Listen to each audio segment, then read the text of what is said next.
I haven't had an opportunity yet to see them. Do your final reports go to the auditee or to the auditee's manager?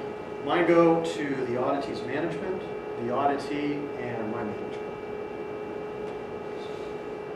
We do try to disseminate it broadly. So in summary, just some big things I've learned is help the managers understand what is an appropriate audit scope before it comes time to do the audit. As much as possible, give the auditees go-bys or concrete examples, because for a lot of them this may be their first time having an audit, or they're just not familiar with the processes. Craft the report so it's meaningful for the auditee and the client. Again, the more they can take that report and automatically turn it around and use it as a tool, the better. And of course, be prepared to mentor both your client and the auditee, because chances are they're going to look at you and say, well, you're the expert, help us out. And in my place, in my company, well, I am the expert and I do have to help them out, so I guess we'll just do it. In that sense, you're almost a consultant. You know, I should start charging consulting rates.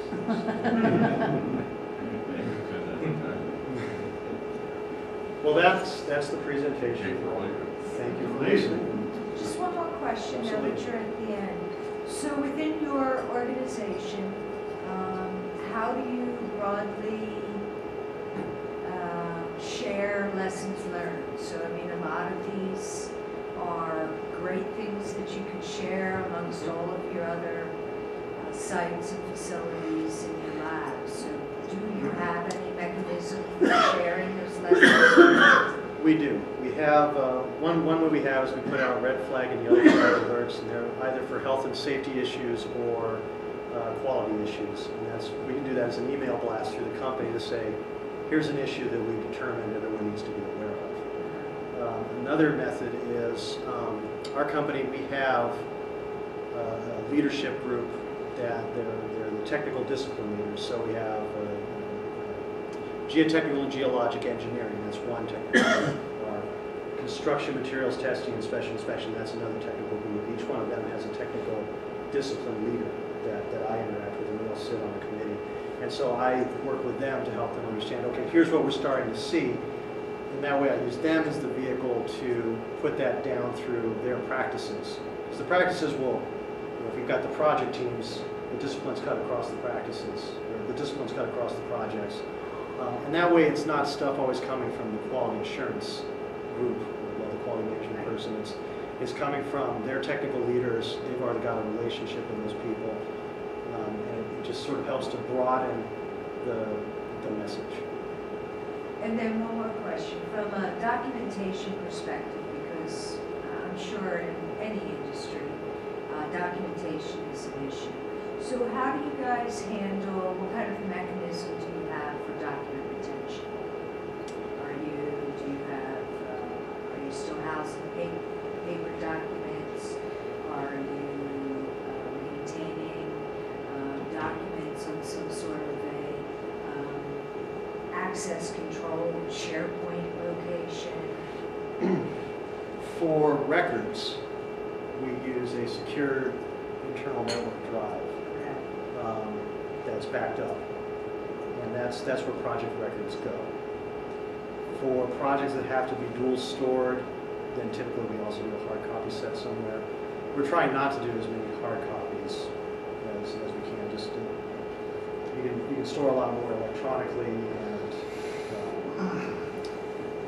the expense of having file cabinets and having someone else having to physically go and file a hard copy document, that's something we move away from. This is a time of flux, and it sort of also depends on the project.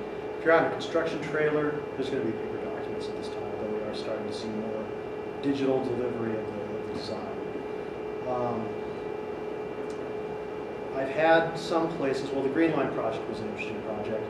When I asked them about project records, they said, well, those are all on the client's project wise database.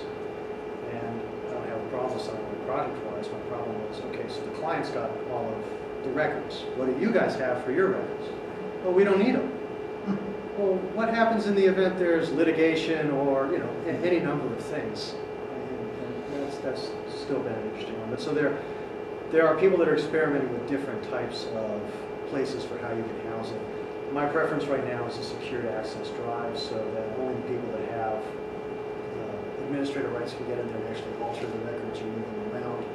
That way, anyone who wants to go in and get it, they can get the record, but they can't modify it. So that's what we're at. You do not the need for physical samples being stored in archiving, the bulk used and something like that. Well, thankfully, a lot of our stuff is destructive testing, so there's nothing left afterwards. It depends. Material samples, I think usually we keep those for 30 days after test and reporting results. That's things like your aggregates. Just thinking, they had the metal plates in the tunnel where the glue and bolt thing in somewhere East Coast. And I was like, sometimes I didn't want to know what was that glue that they used, what did they use for our sample, can we retest it to see what did the glue fail or did our testing sample fail? Yeah, well, the closest we've come is when we do soil or rock sampling for a nuclear facility. And typically what we'll do is we have the agreement, we'll hang on to the sample until it's included with our testing program as assigned by the client. And then we turn those samples back over to the client. Now, we'll hang on to them if the client directs us, but then that's going to mean that they have to start paying for sample storage. But by and large, we just retain samples for the duration of what we require, and then again, I will dispose of and return them to the client. One more question. Are you a global company? Or are you just US based? U.S. and Australia and Canada. Okay, so how do you, from an auditing perspective, how do you deal with the varying regulations from those other countries? Still learning that. We only expanded into Australia 2-3 years ago, so, and we're still working on Still that. learning. But I mean, even, case in point, even within the U.S., we have a company manual that's an ISO 9000 based manual. But our laboratories all run to a program that's written to ASHTO R18 and ISO 17025. Our special inspection units run to an ISO 17020 AC 291 manual. Because what we've learned is the various groups that come in that want to audit us, they want to see a manual that fits what they're coming in to audit for. They don't want to go through an ISO 9000 manual and figure out how it relates to an ISO 17025. And we played around with the idea of crosswalks and just felt a manual is simple enough, really, right? We'll have those manuals. They all do fold into the same common set of procedures. So, because the procedure for how you're going to document the qualification of an individual, be that a 9000 or 17025 or 17020, that's not going to change. So that's how we're managing it. The only one that I keep separate is our nuclear, because that's just too much of a headache to bring into the common pool.